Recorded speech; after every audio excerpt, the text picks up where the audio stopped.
तांबड़ी चमकते तांबडी चांबडी ही चमकते उन्हात लाखा लाखा दिसा पांढरा शर्ट खाकी पॅन्ट टाकून मी कडक चेहऱ्यावरती पण चक्काचक आवाजात वजन मी बोलले नासात म्हणून तर ऐकणारे नाव घेतात हक्कानं जे तुला डाग दिसतं रंगावर माखलेलं मातीच्या रंगाला जे पण काही दिलेले देवानं मिरवतोय हक्कानं क्लब मध्ये क्रिएटिंग तर मराठी वाचणारा संकास आपल्या कामातल्या कधी काय शंका क्राऊड मध्ये दंगावर साक्षीला जनता इकडे जाशील तिकडे आपला से डंका दशर कारागीर लेखणीवर मारलेला आहे रंगा मी गाडीवर फिरताना कामानी मी स्टेज वरती भिजलो की घामानी तांबडी चांबडी ही चमकते उन्हात लाका लाका लाका लाका लाका लाका लाका लाका लाका तांबडी चांबडी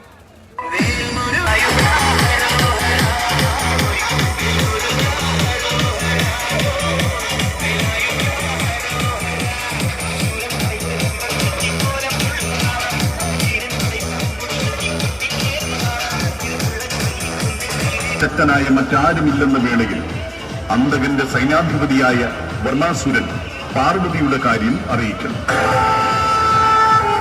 ഇത് കേട്ട അന്തകന്റെ മനസ്സിൽ ആ അതീവ സുന്ദരിയെ സ്വന്തമാക്കാൻ ആഗ്രഹിച്ചു. അതിനുവേണ്ടി സൈന്യാധിപതിയായ വർണ്ണാസുരനെയും സൈന്യങ്ങളെയും കൈലാസത്തിലേക്ക് അയക്കുന്നു. കൈലാസത്തിലെത്തിയ വർണ്ണാസുരൻ പാർവതിയെ അപഹരിക്കുവാൻ ശ്രമിക്കുന്ന വേളയിൽ അതികോപിഷ്ഠരായി ഗണേശനും നന്ദിയും അസുരഗണങ്ങളെ ആക്രമിക്കുന്നു. കോപമടക്കാൻ സാധിക്കാത്ത ഗണേശൻ ശിവരൂപം പ്രാപിക്കുന്നു.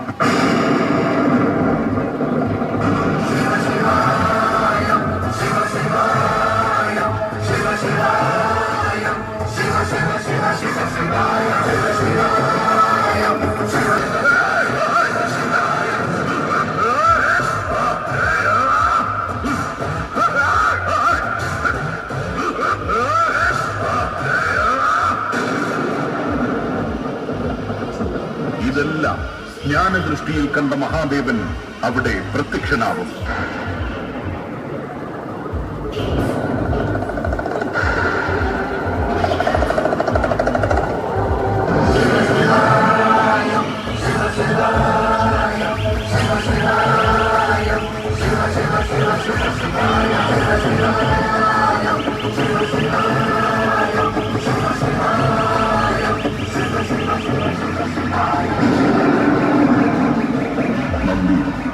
കോപമടക്കൂ നന്ദി. ഗണേശ, ഈ രൂപത്തിൽ നിന്നും പുറത്തുവരും പുത്ര.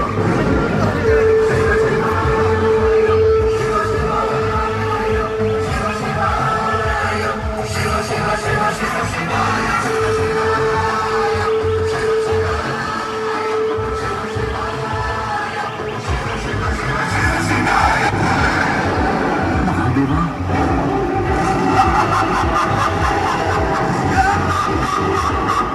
ഇതാണോ മഹാദേവൻ? നമ്മുടെ മാതാവിനെ അപഹരിക്കാൻ വന്ന ഈ നീചനെ ഞാൻ വെറുതെ വിടുകയില്ല മഹാദേവ, വെറുതെ വിടുകയില്ല. ഹര ഹര മഹാദേവ, ഹര ഹര മഹാദേവ, ഹര ഹര മഹാദേവ.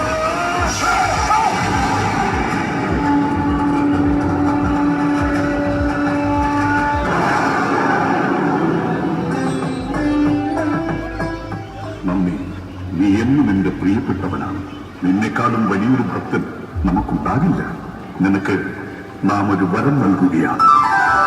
എന്റെ ഭക്തർ നിന്നിൽ വന്ന് എന്ത് ദുഃഖമറിയിച്ചാലും അത് നാം സാധിച്ചു കൊടുക്കുന്നതാണ് നന്ദി. മഹാദേവ, അങ്ങ് ശക്തിയുടെ അധിപനാണ്. തൃശൂലധാരിയും ജടാധാരിയും അങ്ങാണ്. ഹര ഹര മഹാദേവ, ഹര ഹര മഹാദേവ, ഹര ഹര മഹാദേവ.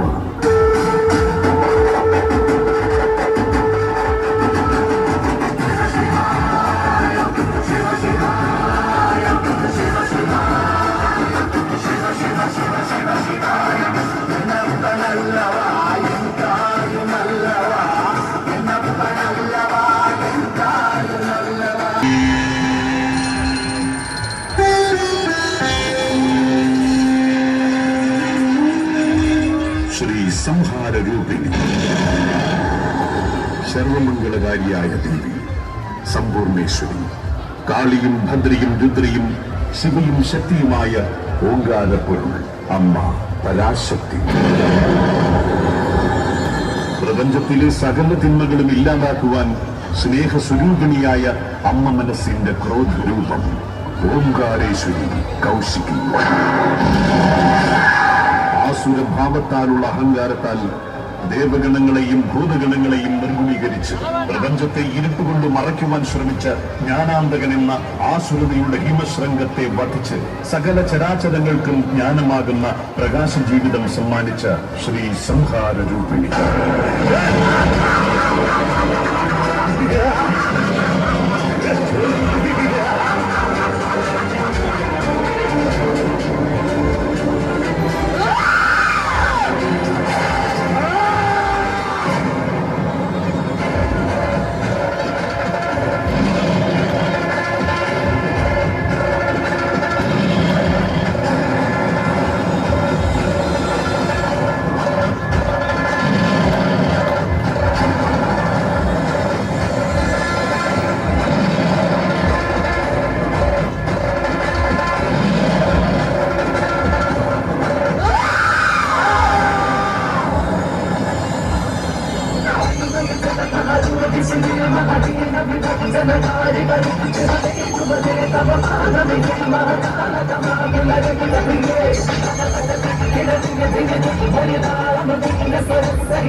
സമാധാനത്തിന്റെ ദേവനായ ശ്രീരാമൻ വനവാസകാലത്ത് പഞ്ചവടിയിൽ വെച്ച് സീതാദേവി അപഹരിക്കപ്പെട്ടുവെന്ന് വാനര രാജാവായ സുഗ്രീവനോട് ശ്രീരാമദേവൻ അറിയിച്ചു.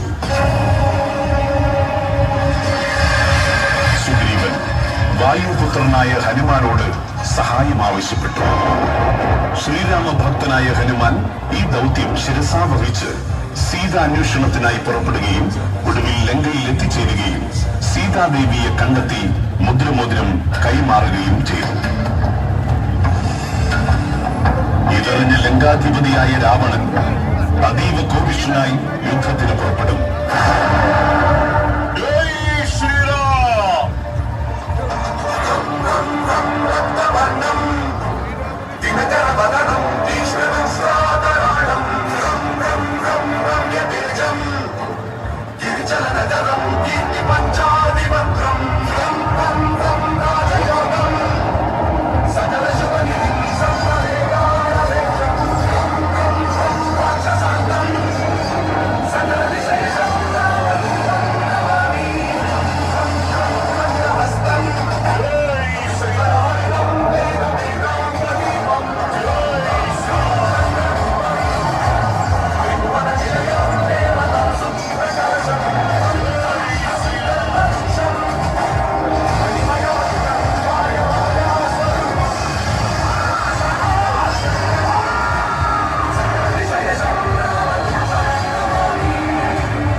ദൃശ്യാവിഷ്കാര രൂപേണ എന്നും മാറ്റങ്ങൾ കൊണ്ട് വ്യത്യസ്തത കാണികൾക്ക് സമ്മാനിച്ച്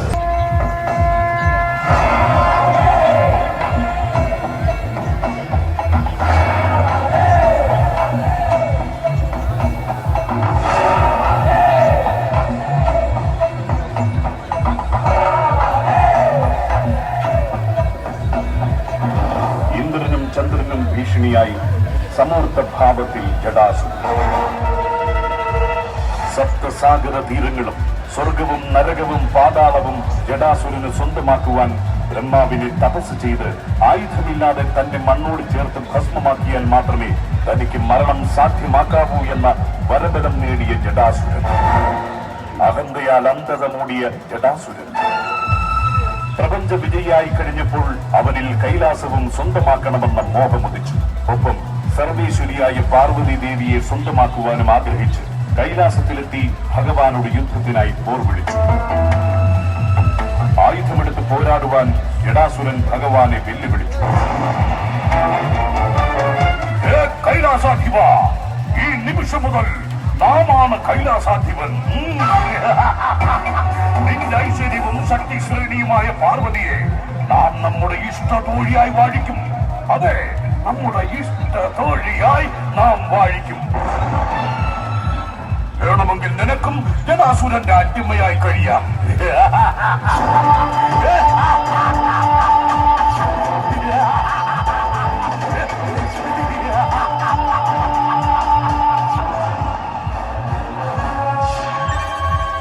കോപാക്രാന്തനായ ഭഗവാൻ ജടാസുരനെ മോഹാവശേഷനാക്കി മാറ്റി ഭൂമിയിൽ വീഴ്ത്തി.